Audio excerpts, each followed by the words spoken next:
Hey there! Welcome back to our channel. In this updated video, we'll show you how to save your Instagram photos to your device.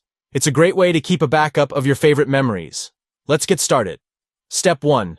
Open the Instagram app on your Android device. Step 2. Tap on your profile picture located at the bottom of the screen. Step 3. Look for the 3 lines at the top right corner of the screen and tap on them. Step 4. Scroll down and tap on Settings and Privacy. Step 5. Under the Your Account section, tap on Archiving and Downloading. Step 6. Here, you'll find the option to save original photos.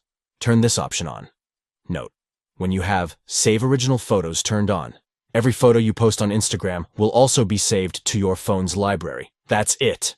Now every photo you post on Instagram will be automatically saved to your device's library. It's a simple and convenient way to have a backup of your Instagram photos. If you found this video helpful, don't forget to give it a thumbs up and subscribe to our channel for more Instagram tips and tricks. Thanks for watching.